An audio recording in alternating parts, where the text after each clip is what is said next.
ఈరోజు మీ ముందుకి ఒక హెల్తీ స్నాక్ చేస్తున్నానండి. పండగప్పుడైనా పిల్లలకి ఏదైనా హెల్తీగా స్నాక్ చేసి పెట్టి ఒక నెల రోజుల పాటు నిల్వ ఉంచాలంటే చాలా సింపుల్గా మనం జొన్న పిండితో ఇలా చేయొచ్చండి.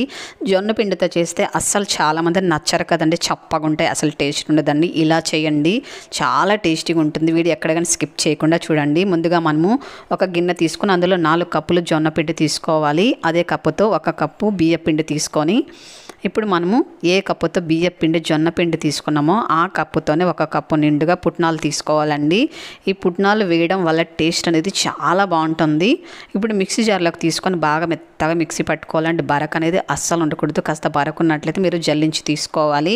ఇప్పుడు దీన్ని ఒక బౌల్లోకి తీసి ఉంచుకుందాము. అదే మిక్సీ జార్లోకి మనకు కారం ఎంత పడుతుందో అన్ని పచ్చిమిరపకాయలు ఇలా తుంచుకొని వేసుకోవాలి. ఇప్పుడు ఇందులో కొద్దిగా జీలకర్ర వేసుకోవాలి.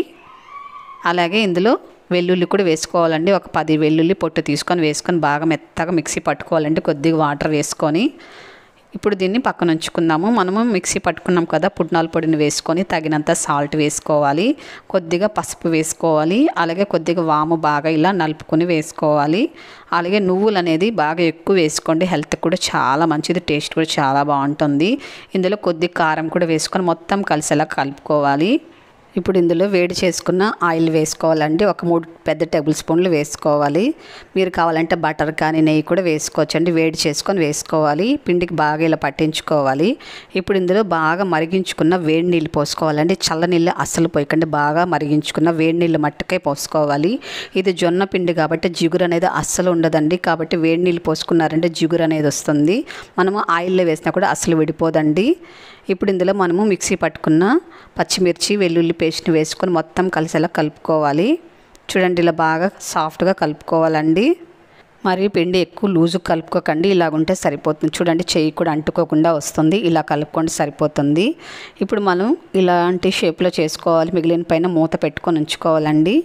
జంతికలు గొట్టం తీసుకొని ఇలా కాస్త మీడియం సైజు ఉంటుంది కదా హోలు, అది తీసుకోవాలండి. కారపూస చేస్తాం కదా, దానికంటే ఇంకొద్దిగా పెద్ద హోల్ ఉంటుంది కదా, అది తీసుకోండి.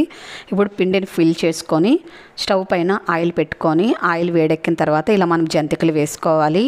ఆయిల్ అనేది ఎక్కువ పోసుకోకండి, కాస్త తక్కువగా పోసుకున్నారనుకోండి మీరు డైరెక్ట్గా మనము ఆయిల్లోనే ఇలా పిండుకోవచ్చండి. జంతికల్ని చక్కగా జంతికల షేప్లో వస్తుంది. ఫస్ట్ టైం చేసేవాళ్ళు కూడా ఈ పద్ధతిని ఇలా ఫాలో అవ్వండి, చక్కగా చేసుకోవచ్చండి. ఎక్కువ ఆయిల్ పోసుకున్నారనుకోండి మీరు ఆయిల్లో పిండేటప్పుడు చాలా ఇబ్బంది పడతారండి. కాబట్టి కొద్దిగా ఆయిల్ అనేది వేసుకొని ఇలా పిండుకోండి, చక్కగా వస్తుందండి షేప్ అనేది. చూడండి, అస్సలు ఆయిల్ పీల్చుకోలేదు.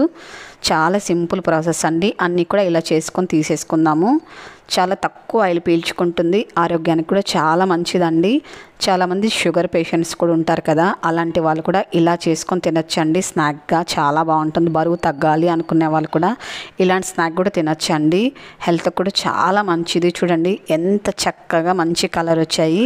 అలాగే అస్సలు ఆయిల్ పీల్చుకోలేదు. చూడండి, ఇలా నొక్కామంటే ఎంత స్మూత్గా క్రిస్పీగా వస్తాయో. చూడండి ఎంత క్రిస్పీగా వచ్చాయో. ఇవి బాగా చల్లగా అయిన తర్వాత మనం స్టోర్ చేసుకుంటే నెల రోజులు కూడా అస్సలు పాడవదండి. తాజాగా క్రిస్పీగా ఉంటే చాలా బాగుంటాయి. నచ్చింది కదా ఈ రెసిపీ, వెంటనే ట్రై చేయండి, లైక్ చేయండి, మన ఛానల్ని సబ్స్క్రైబ్ చేసుకోండి.